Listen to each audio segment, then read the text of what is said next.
Olá, o programa Gente que Fala está começando a partir de agora pela 365, sua rádio de todos os dias, com as imagens da UOL TV, a TV da internet, as nossas redes sociais também no ar, disponíveis para você acompanhar a gente. Tem o Instagram, tem o Facebook, se você preferir ainda o nosso canal no YouTube, e as retransmissões, 5 da tarde pela TV Aberta São Paulo, canal por assinatura na sua operadora de TV preferida, e às 10 da noite pela Rádio Cultura AM 990 de Dois Córregos, no Centro-Oeste Paulista e também para outras 20 cidades da região.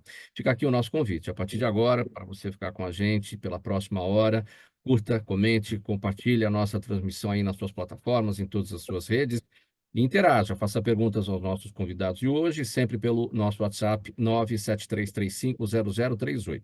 973350038. Eu sou Mauro Friesman e hoje é quinta-feira. Nosso espaço por aqui, tradicionalíssimo, você conhece, o espaço aberto para o Gente do MPD que Fala, parceria nossa com o movimento do Ministério Público Democrático. E vamos conhecer, então, todos os nossos convidados de hoje que vão analisar os temas por aqui propostos. Doutor Júlio Marcelo de Oliveira, procurador do Ministério Público de Contas, junto ao TCU, diretor do movimento do Ministério Público Democrático. Doutor Júlio, sempre em Brasília, aqui para essa nossa conversa. Tudo bem, doutor Júlio? Bem-vindo.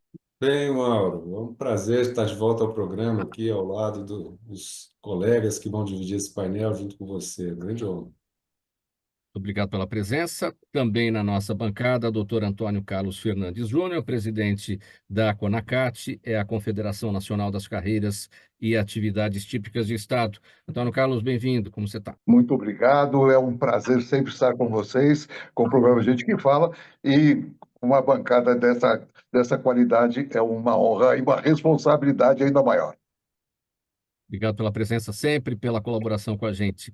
Doutor Jorge Manuel Marques Gonçalves, advogado, atua no direito empresarial. Tudo bem, doutor Jorge? Bem-vindo. Bom dia, Mauro. Bom dia a todos. Camila, doutor Júlio, doutor Antônio Carlos. Estou preparado para colaborar. Muito bem.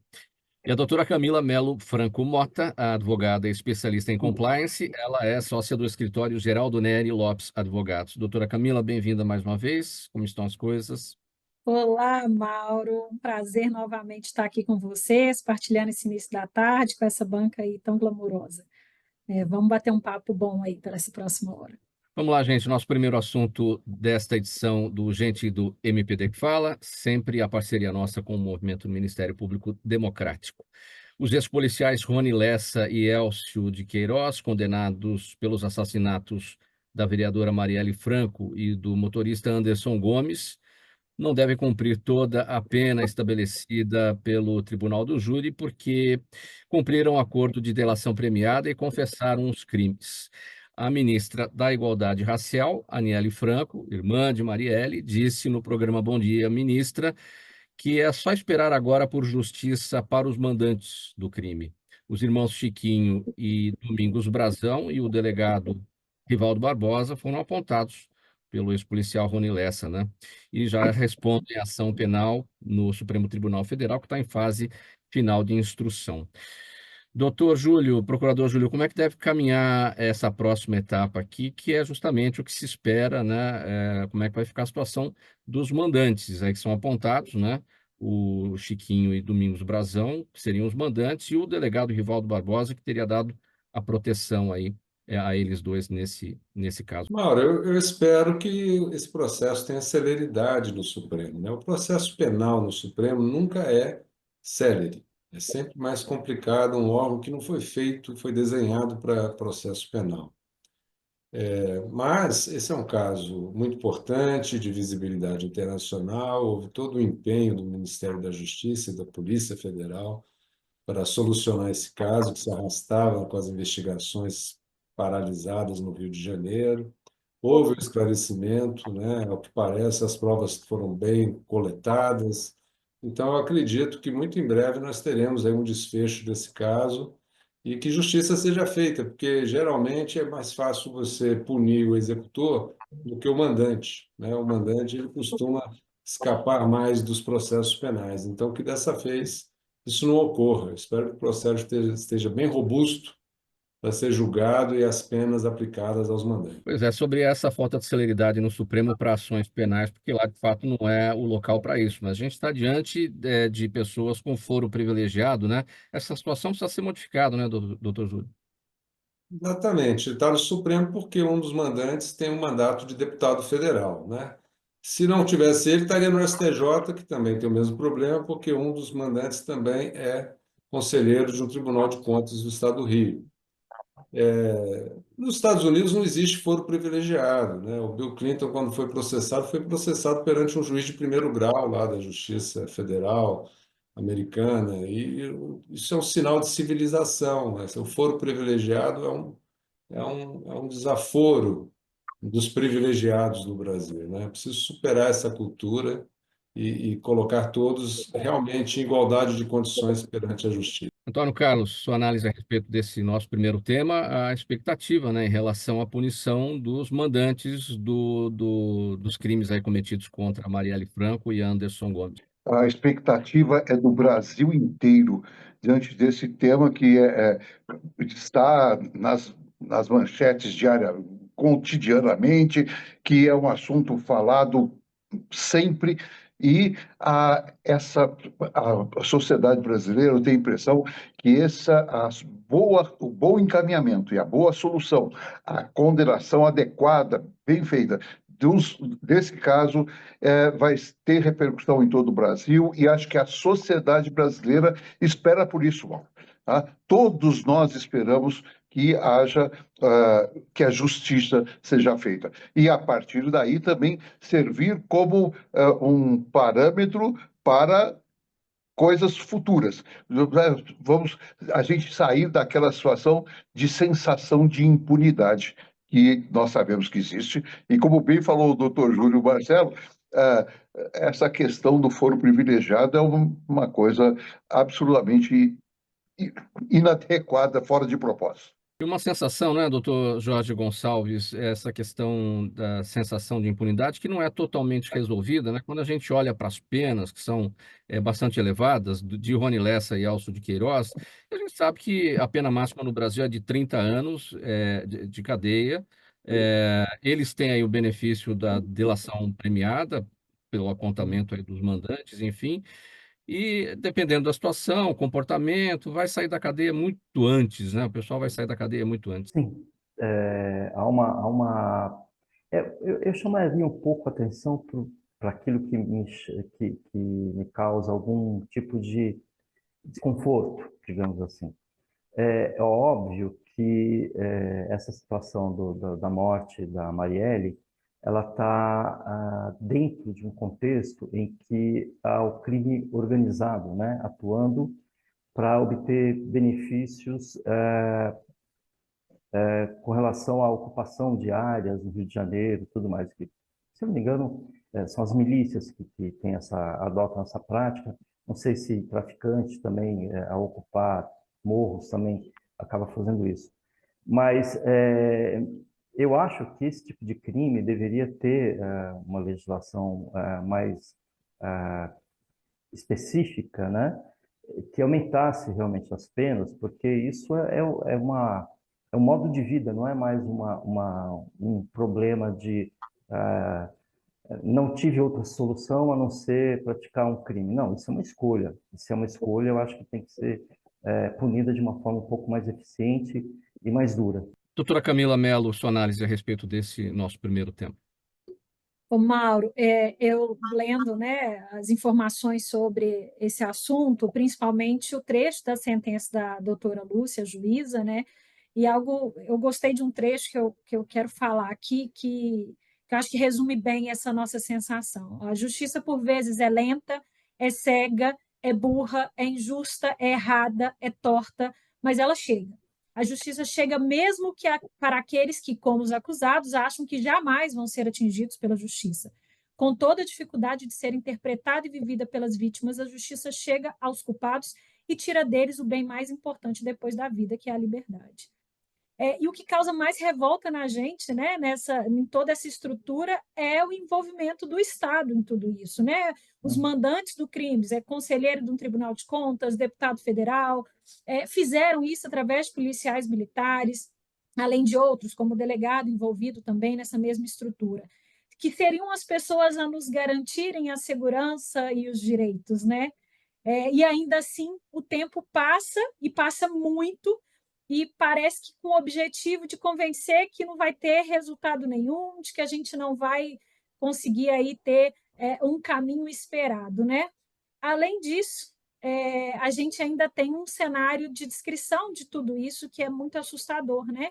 Foi um crime político contra a Marielle, que é uma mulher, vereadora, era vereadora socialista, negra, mãe, LGBT, uma quinta mais votada à época, né, na cidade, numa das maiores capitais do Brasil, um cenário muito de minorias sociais discriminadas, perseguidas, um tema que já nos fere por essência, né? E ainda agora temos que aguardar ainda mais tempo pelo julgamento do STF nesse absurdo do foro privilegiado.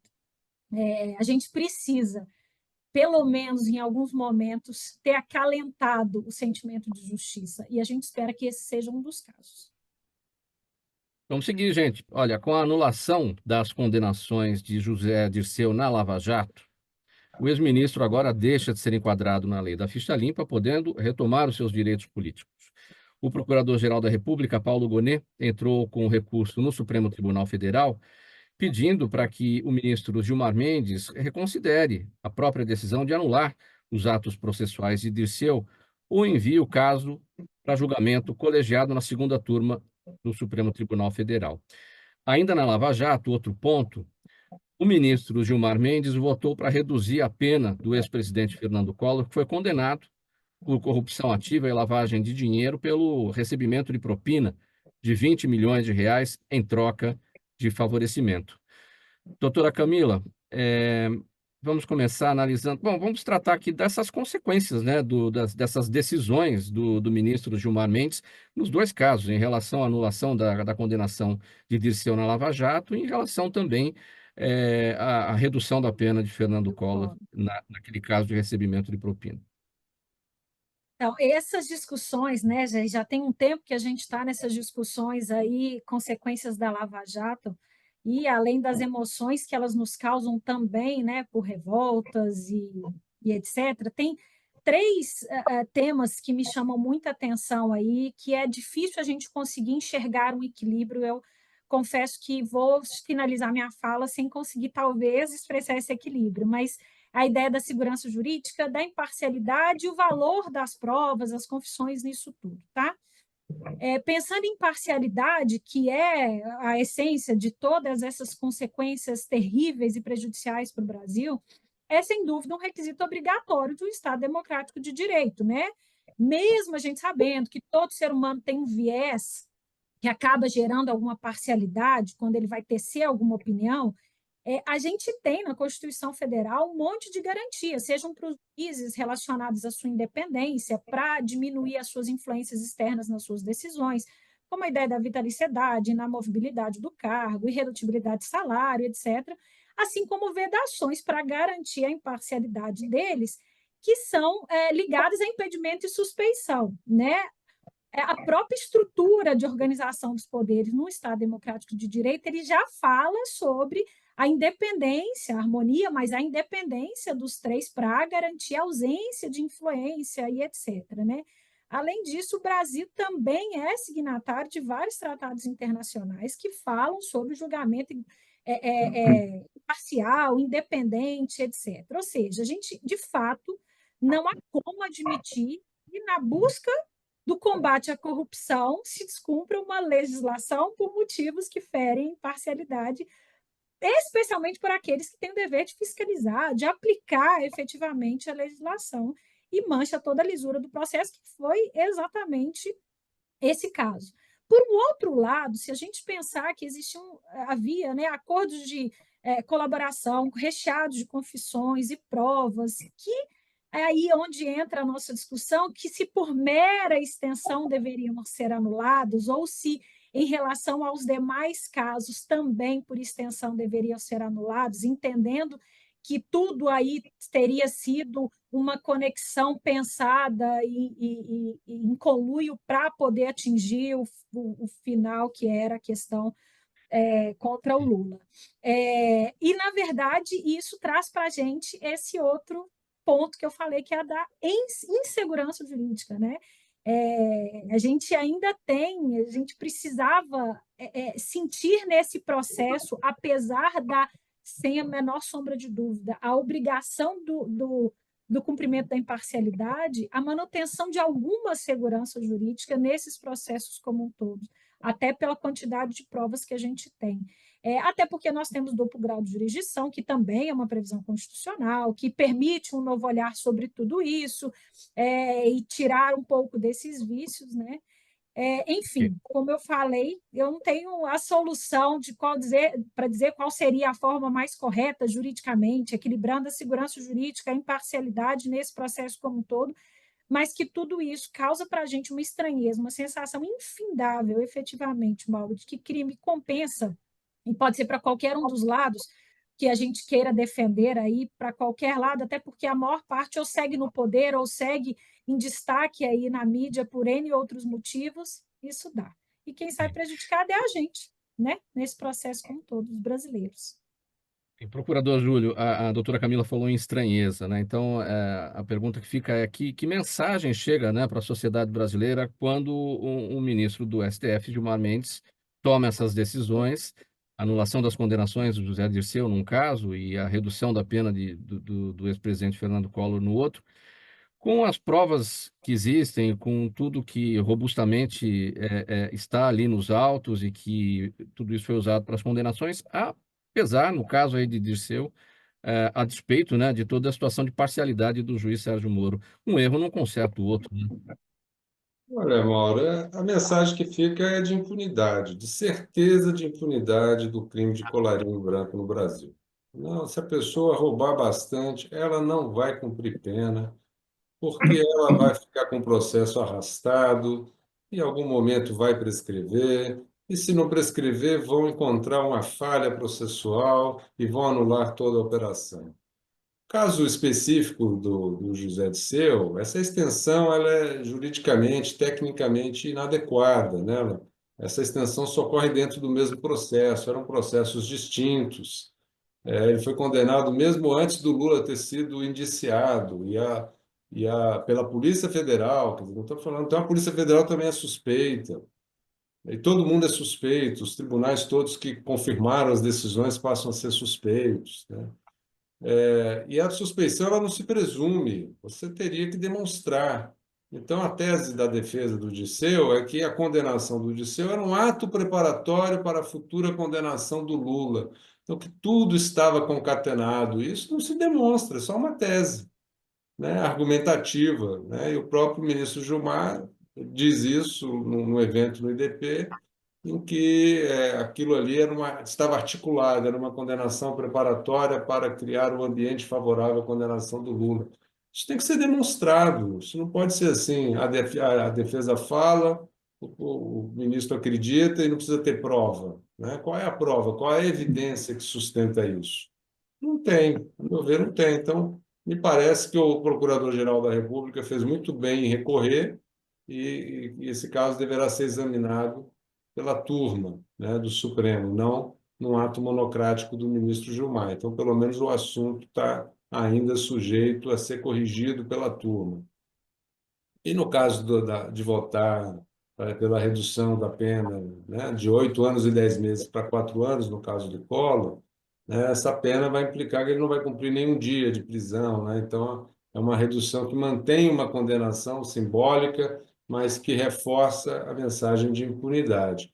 Por enquanto, o caso está 2-2, né? 2 ministros estão votando no plenário virtual para manter a pena, e 2 ministros votaram pela redução, Dias Toffoli e Gilmar Mendes. Mas é isso, a Lava Jato está sendo desmontada peça a peça, processo a processo, confirma as nossas piores expectativas, nos entristece, né, nos causa indignação, mas já não surpreende, infelizmente, que isso aconteça assim com certa frequência.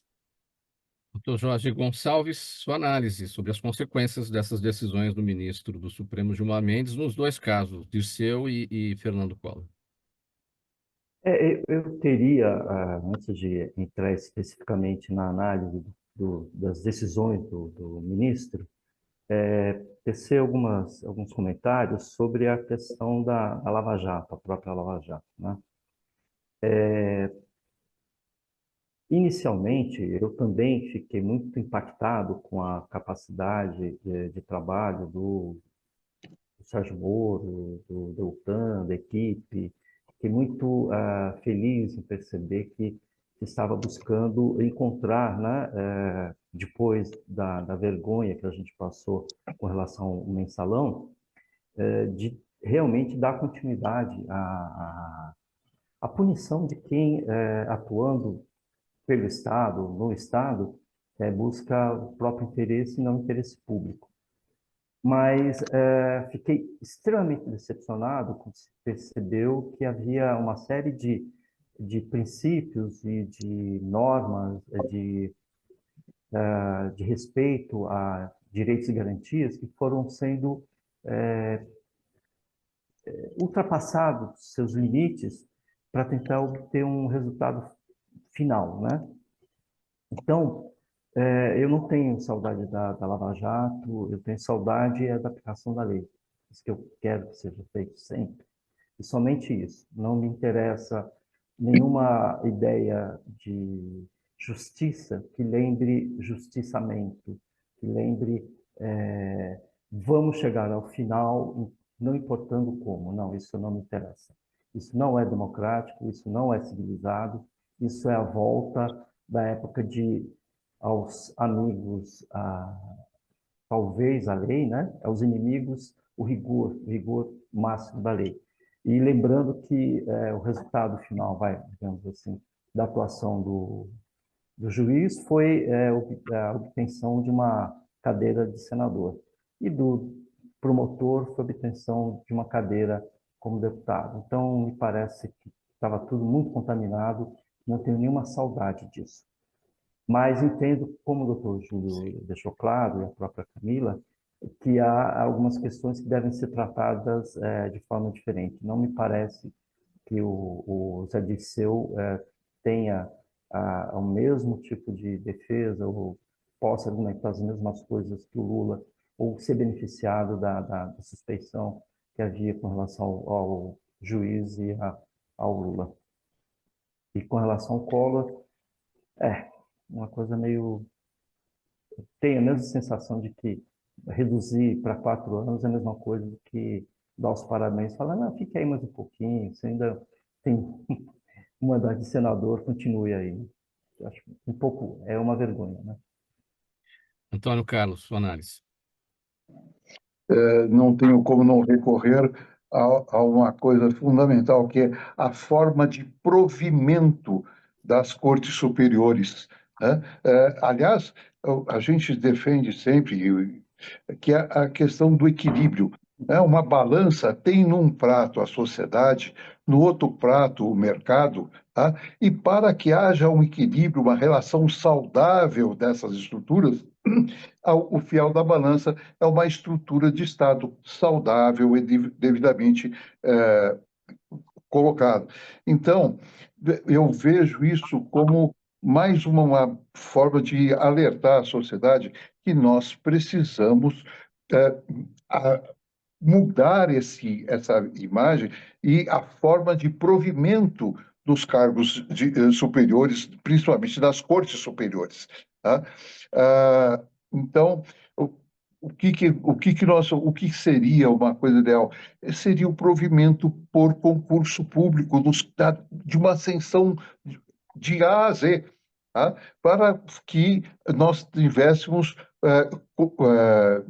dirigentes, uma estrutura comprometida com a sociedade, com o Estado, com o mercado, e não com estruturas políticas momentâneas. E esse é um desastre que, infelizmente, nós estamos vendo acontecer. e que o doutor Júlio Marcelo, inclusive, é uma pessoa que tem bastante vivência nessa área e sabe muito bem de tudo que nós estamos falando aqui. Próximo tema, o número de operações especiais feitos pela Controladoria Geral da União, voltadas para o combate à corrupção, caiu desde o início do governo Lula. Vejam só o comparativo aqui. Durante o governo Bolsonaro, o número médio de operações desse tipo foi de 66 por ano. Porém, no primeiro ano do governo Lula, foram 37 operações. Agora, em 2024, foram 33 investigações realizadas até o mês passado, até outubro, segundo a própria CGU. E essas operações são feitas em parceria com a Polícia Federal, a Receita Federal, o Ministério Público, Tribunais de Contas e o Conselho Administrativo de Defesa Econômica. Procurador Júlio, o que esses dados nos trazem, essa redução aí nas operações especiais da Controladoria Geral da União, comparando os dois governos, Bolsonaro e Lula? Houve uma nítida perda de prioridade, né?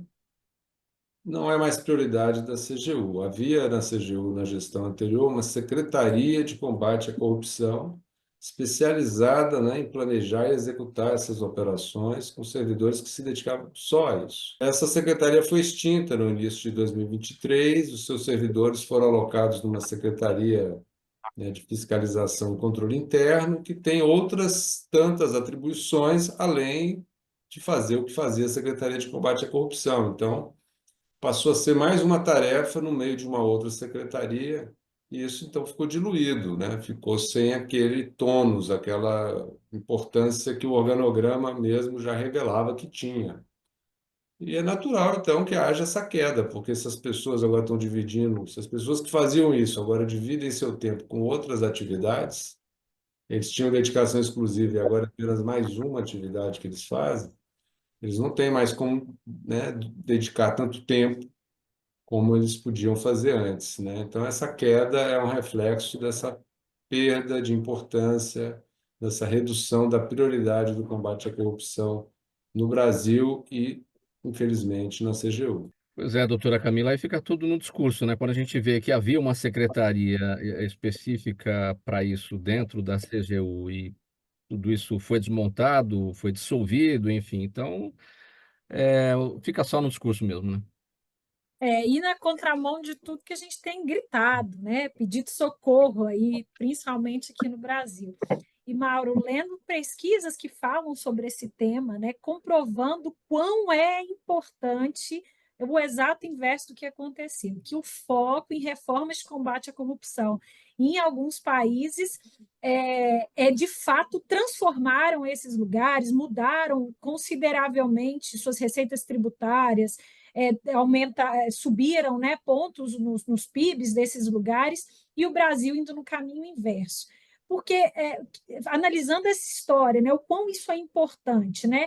Quando o governo desperdiça dinheiro para cobrir custos excessivos, né, de propinas, de tentativas de fraude, licitação, ele vai investir menos e de forma menos eficiente e justa. Quer dizer, é um bolo sem fim. A corrupção também ela distorce prioridades do governo, né? Países de baixa renda efetivamente têm parcelas dos seus orçamentos destinadas à educação e saúde, geralmente 3 vezes menores do que em países mais corruptos, em países menos corruptos, né? O combate à corrupção ele tem que ter, o foco dele é público, é criar instituições fiscais fortes que promovam integridade, responsabilidade. O caminho é exatamente o inverso, Mauro, é investir em transparência, em exame externo independente, permitir auditoria, vontade do governo em concentrar em áreas que a gente tem maior risco e combater. Então, é o oposto disso que a gente está vendo, infelizmente. Estruturas específicas e focadas dentro do governo em combate à corrupção. É a única maneira de a gente conseguir começar a tentar respirar um pouquinho fora d'água. Doutor Jorge, quais são os reflexos dessa situação, né? Dessa redução do número de operações contra a corrupção que a gente apresentou aqui, né, com os dados da Controladoria Geral da União? Quais são os reflexos para o direito empresarial em relação por exemplo, as empresas que têm contratos com o governo, enfim, quais são os reflexos? Mauro, inicialmente, eu tenho uma dificuldade grande com relação a discutir alguma coisa, levando em conta a estatística.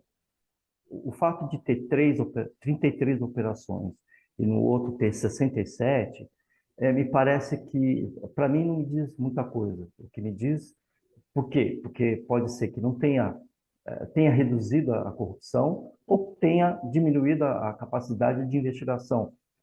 Mas eu não sei, apenas olhando os números, o que efetivamente ocorreu.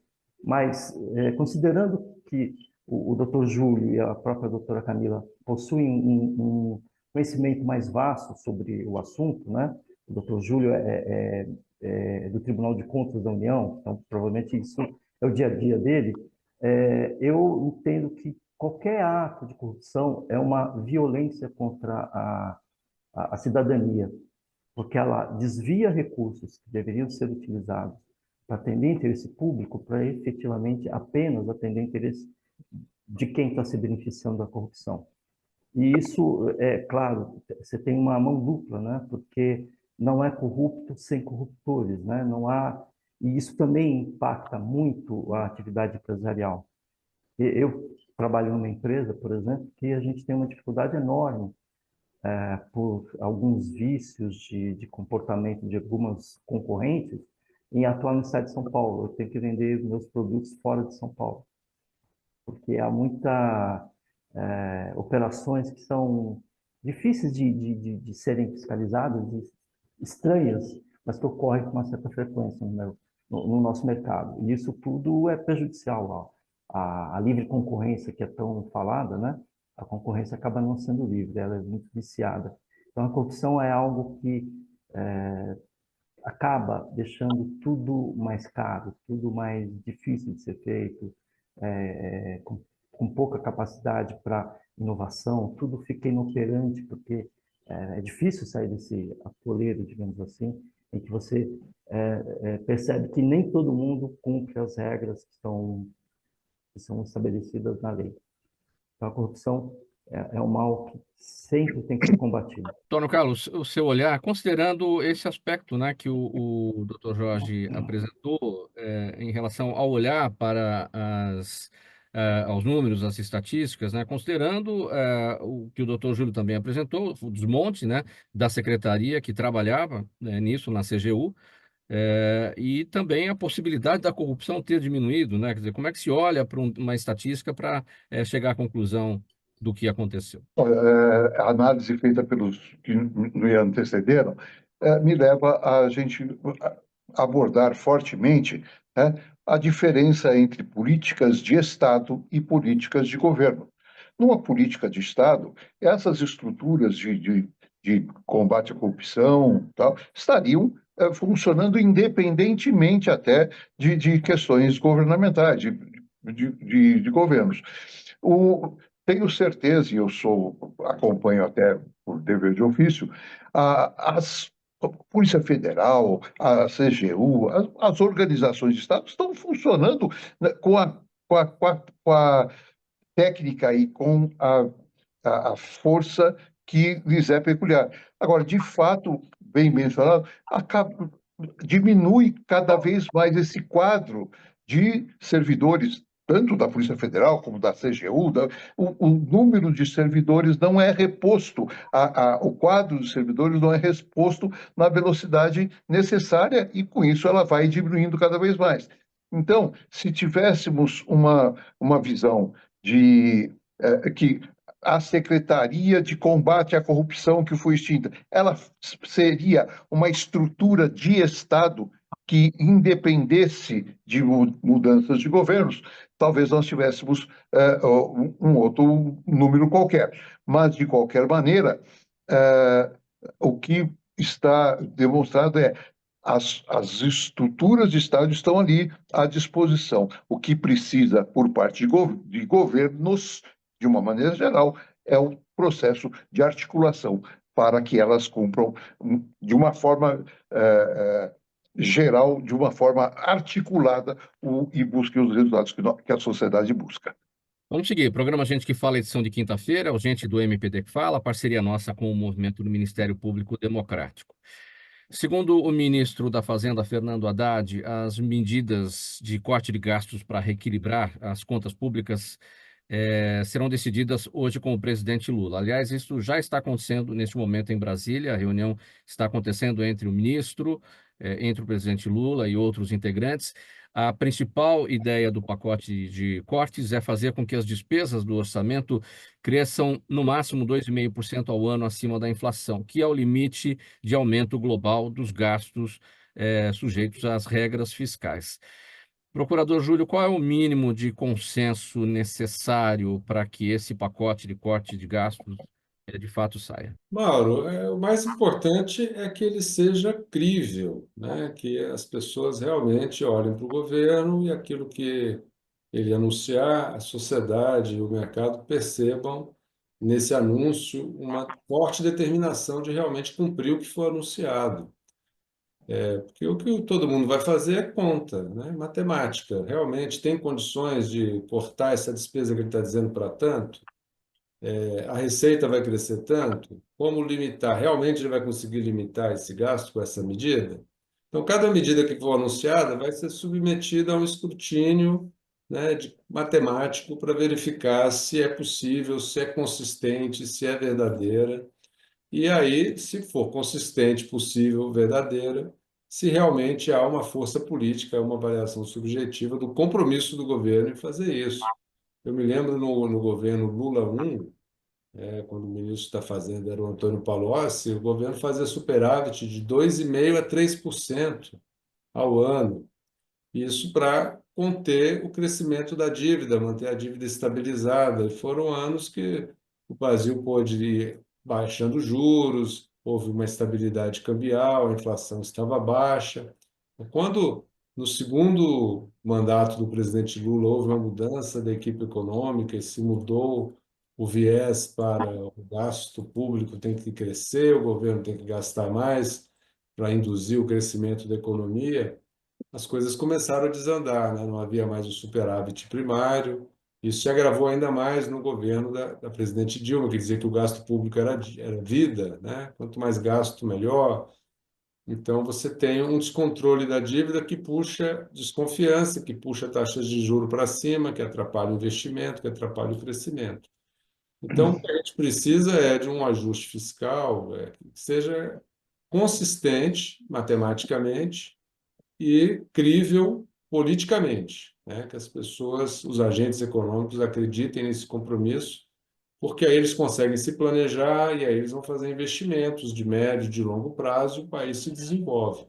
É muito importante a mensagem de confiança e credibilidade que o governo passa.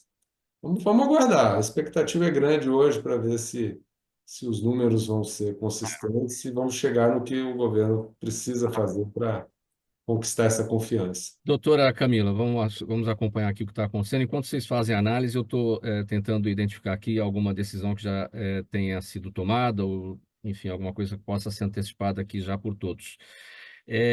Justamente esse encaixe é o que dificulta tudo, né? Quer dizer, essa questão, não só avaliação com base no impacto fiscal, mas também análise do custo-benefício político para tudo, né?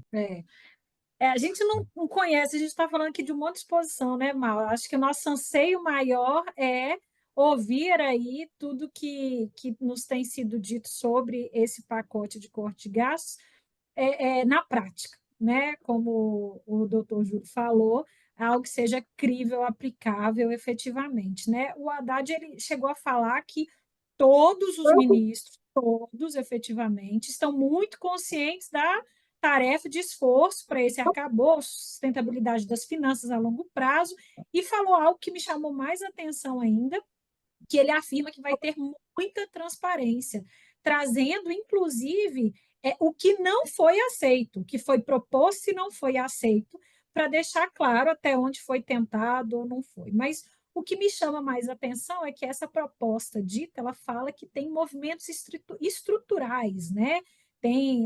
Vai ter um ataque estrutural efetivo para que ela, de fato, aconteça e tenha respostas importantes no governo, né? De modo geral, nas finanças do governo.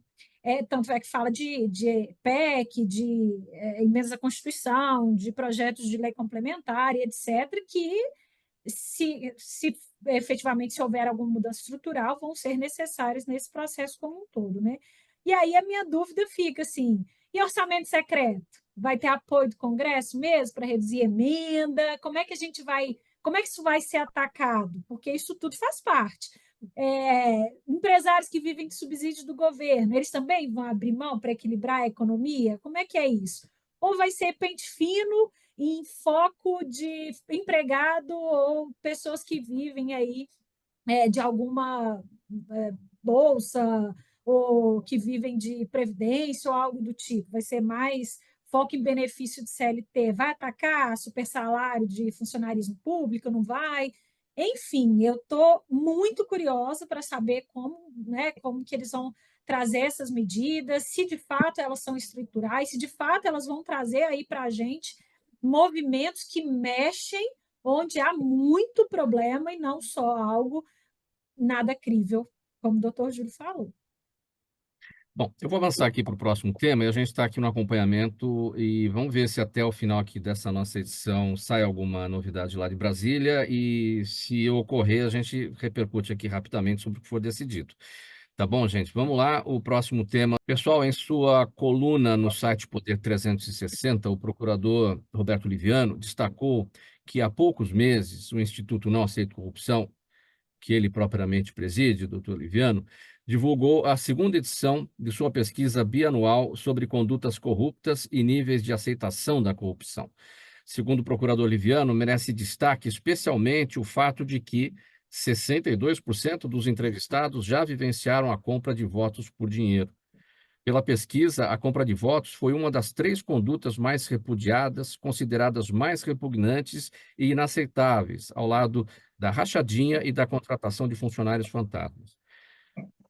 Um outro ponto, o procurador Liviano avalia que, numa comparação com as condutas mais leves, como oferecer dinheiro a um policial para não ser multado, e para receber segurança num estabelecimento comercial, conclui-se que as condutas menos repudiadas são aquelas em que não se desvia dinheiro, em que ocorre mero desvio ético.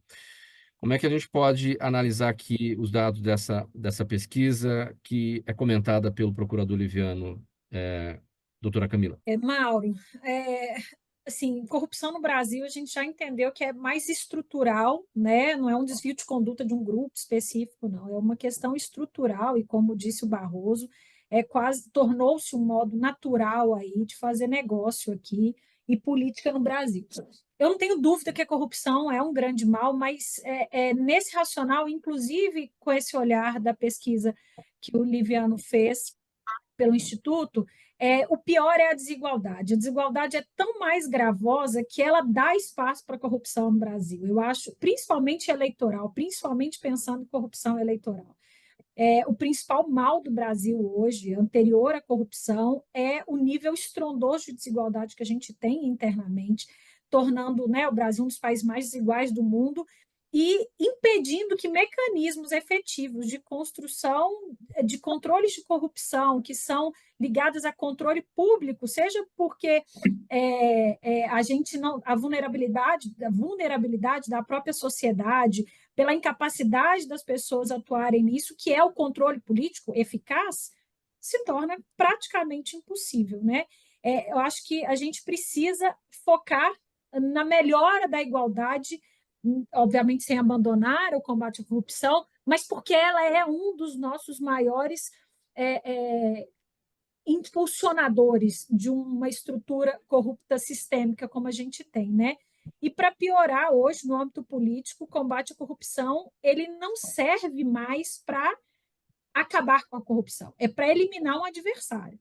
Né? Você não persegue corrupto, você quer perseguir algum corrupto que te afeta, o corrupto inimigo, porque o corrupto amigo está tudo bem, a gente mantém ali, cada um elege ali os seus corruptos preferidos de acordo com questões ideológicas ou econômicas. Então, efetivamente, a gente não está combatendo a corrupção, a gente está usando isso de modo pessoal, né, de interesses políticos, além das questões estruturais da desigualdade, como eu falei, eu acho que isso é um reflexo dessa análise aí que o Liviano trouxe para a gente, né? E a gente precisa efetivamente ter mudanças radicais para que a gente consiga enxergar algum cenário possível de melhora, como a gente comentou até há pouco tempo agora. Doutor Jorge Gonçalves, a gente não superou a tese do rouba mais faz?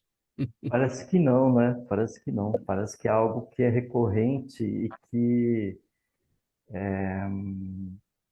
assusta muito, porque a gente ouve umas coisas do tipo, eu não voto em tal candidato porque ele foi condenado, depois foi descondenado, e ao mesmo tempo vota num outro candidato que compra imóveis com dinheiro. Você fala, quem é que compra imóvel com dinheiro? Quem é que tem dinheiro para comprar imóvel? Só bandido, não é possível. Ninguém tem dinheiro para comprar imóvel. Então, voltando ao que a doutora Camila falou, parece que cada um tem o seu bandido de estimação e aí permite tudo. E essa é uma lógica que eu acho terrível, terrível, porque é uma lógica que deixa de ser objetiva para ser simplesmente subjetiva. Dependendo de quem estiver fazendo, tudo bem, é por uma boa finalidade. Então, a gente, para combater esse tipo de mentalidade, né, esse tipo de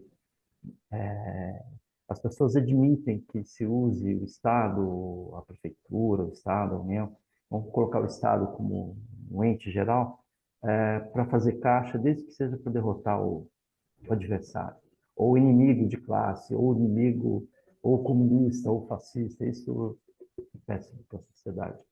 Eu acho que a gente regrediu, piorou um pouco. Antigamente era quem rouba mais faz, agora é rouba e eu não sei o que fez, porque não vejo nada.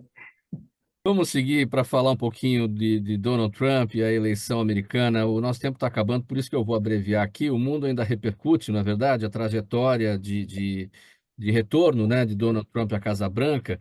Agora, vamos repercutir o seguinte, procurador Júlio, por aqui, como é que vai ficar, como é que deve ficar a relação diplomática entre Brasil e Estados Unidos diante de políticas públicas divergentes, né, entre as duas nações, entre os dois países? E não é só isso, né, além das diferenças pessoais entre os dois chefes de Estado, Lula e Trump. Mauro, assim, o Brasil ele tem relações com os Estados Unidos muito amplas, né, em vários campos, cultural, militar, econômica, e relações complexas e de alto volume de recursos. Eu acho que o nosso Itamaraty, como órgão bastante pragmático, vai orientar o presidente a atuar de uma maneira bem pragmática também, né? Nós temos que reconhecer que quem ganhou tem uma visão ideológica de mundo diferente do governo daqui, mas nós temos que nos relacionar com o governo que está lá legitimamente eleito, e da mesma forma eles de lá vão se relacionar com o Brasil também, de uma forma pragmática, cada país olhando os seus interesses, né? Os países, é uma máxima da diplomacia, os países não têm amigos, eles têm interesses. Eles defendem, eles analisam em cada situação qual é o interesse do Brasil nesta questão, neste relacionamento com esse país. O que que nós estamos procurando agora? O que que nós vamos pôr na mesa para negociar? E aí não cabe ter posturas dirigidas, presididas por ideologia infantil, tem que ser muito pragmático. O assessor especial da presidência, o Celso Amorim, ele tem um viés assim um pouco anti-americano. Isso é um fato conhecido e muito, né, discutido na sociedade brasileira, no mundo ele tem, mas a política externa conduzida pelo Itamaraty costuma ser mais pragmática do que camisa de força da ideologia pretende aprisionar o presidente no seu relacionamento com os Estados Unidos. Eu acho que vai ser presidido, o relacionamento vai ser pragmático, tranquilo, vai fluir, como fluiria com o governo da Kamala Harris, da mesma maneira, claro, com diferenças de prioridades naquilo que interessa aos Estados Unidos mas o Brasil vai ter as suas mesmas prioridades e vai colocar na mesa e negociar conforme a sua capacidade, a sua competência para tanto. Antônio Carlos, sua análise, né? Nossa torcida, claro, né, pelo pragmatismo, é o que se diz em todas as análises, né? Como destacou aqui o doutor Júlio, procurador Júlio, os países têm interesses e isso só é tratado na base do prático, na base do pragmatismo. Assim como nós fazemos uma análise tranquila, né, de a sociedade convive bem com a alternância de poder, né? A alternância de poder, ela faz parte do cotidiano das sociedades, das nações, e o que nós estamos vendo, de novo, é essa questão de alternância de poder em nível de um país como os Estados Unidos, que afetará a toda a humanidade, sem dúvida alguma, terá reflexo em todos os países, mas, de novo, é o pragmatismo mesmo que deve prevalecer. É fazer com que se conviva com tranquilidade em relação às diferenças, em relação às disputas que certamente fazem parte desse cenário, né? Principalmente no cenário econômico. E acho que temos que torcer para que o Brasil, para que a diplomacia brasileira saiba lidar com essa nova realidade com tranquilidade, voltada para os interesses da nação e, com isso, ter uma convivência tranquila com essa alternância de poder. E foi uma demonstração forte de como que uma pessoa com determinação consegue alcançar objetivos. Ali tá claro que houve, como bem colocou, né, um governante que saiu eh, de cena sob fortes críticas e acaba voltando dessa forma. Vamos ter que conviver com isso, vamos ter que fazer com que os interesses do Brasil, da nossa nação, se sobreponham a quaisquer questões ideológicas e sentem-se na mesa para negociar o que for bom para ambos os lados. Doutora Camila, sobre o futuro aí dos interesses brasileiros em relação aos americanos, né, diante dessa situação em que cabe, claro, o pragmatismo e superando todas as questões ideológicas. É isso, Mauro. As ideologias, essas escolhas, né, de lados políticos, elas servem muito à população interna pelas políticas que vão ser aplicadas internamente. Mas quando a gente fala de relação entre países, ela sobrepõe muito, né? O mundo é lotado de posições ideológicas que não necessariamente são tão convergentes, algumas são bastante discrepantes, e ainda assim as relações comerciais, as relações de negócios mesmo, elas permanecem da mesma maneira. Como o doutor Júlio falou, o Itamaraty à frente, com o perfil do Itamaraty, eu acho que vai garantir com que a gente continue com as relações como em todos os outros anos, necessárias com base em pragmatismo e relações entre países que sobrepõem qualquer tipo de ideologia. Doutor Jorge, sua análise. Eu desejo que isso ocorra realmente. O doutor Júlio, o doutor Antônio, a doutora Camila, eles pegaram o que eu acho que é fundamental. A questão da relação entre países tem que passar pelo pragmatismo e não apenas pela ideologia ou pelas convicções do governante do momento. O que eu tenho dificuldade é em reconhecer o seguinte: o Max Weber falava que os governantes, os homens públicos, tinham que ter duas éticas: a ética da convicção e a ética da responsabilidade. A convicção, digamos assim, é quando você está defendendo suas ideias. A responsabilidade as minhas ideias que foram vencedoras, elas precisam lidar com uma realidade que não é apenas o meu desejo, mas sim aquilo que é possível fazer.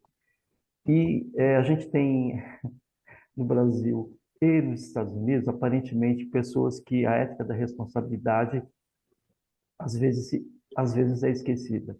E eles falam, às vezes, mais para o seu público, mais para reforçar conversas de nicho, conversas de bolhas, do que para atender um interesse mais geral, mais público, né? Então, eu espero que ocorra, né, o pragmatismo, mas tem um pouco de desconfiança. Gente, perguntas da audiência aqui, 15 perguntas, não, 15 segundos para as respostas aqui, bem rapidinho, porque o tempo já está acabando. É sempre o Jaime com a gente aqui participando. Valeu, Jaime. Ele quer saber do doutor Júlio a responsabilidade das prefeituras sobre atividades mal executadas por serviços privatizados. Bem rapidinho, doutor Júlio, para o Jaime aqui, por gentileza. Jaime, aí depende de quem é o poder concedente, né? Se é o Estado ou se é o município, né? Se o contrato de concessão foi assinado pelo Estado ou pela União, né? O prefeito ele tem que cobrar a qualidade e tal, mas ele não é responsável. No caso do município de São Paulo, por exemplo, não é Ele pergunta aqui, privatizados pelo poder público municipal, especificamente sim. pelo... Se é o poder público municipal, o prefeito tem que fazer cumprir o contrato, exigir, multar a empresa, se for o caso, né? Fazer com que o contrato seja executado com qualidade. Aí ele tem que ser, ele é o agente público número 1 aí para fazer o contrato funcionar.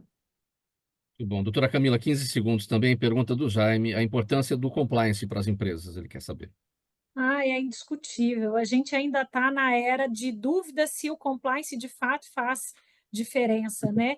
Mas ele permite longevidade, ele permite que as empresas permaneçam no tempo, quando ela olha para os riscos, ela consegue prever, ela consegue se proteger, evitando que eles aconteçam ou sabendo como agir caso eles aconteçam. E isso a gente fala de risco financeiro, de risco reputacional, de risco relacionados à fraude, corrupção, relacionados a condutas de pessoas, eu não tenho a menor dúvida que é hoje uma das áreas mais importantes dentro de uma empresa, pensando em estratégia, em manutenção de vida.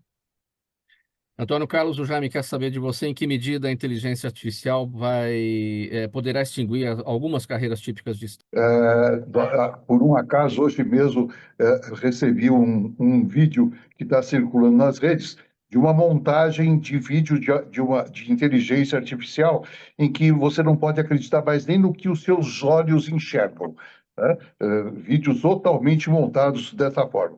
Então, vejo com apreensão, mas eu quero dizer para você o seguinte, Jaime, o foco nosso, talvez a base de toda essa discussão, inclusive o resultado sobre essa sua pergunta, está em prestarmos atenção nos 62% dos entrevistados que já vivenciaram a compra de votos. Este é o determinante de tudo. Doutor Jorge, 10 segundos apenas. O futuro das empresas familiares, qual será? O Jaime quer saber. Bem rapidinho. Acho que boa parte dos países desenvolvidos tem um número grande de pequenas empresas e que são empresas familiares.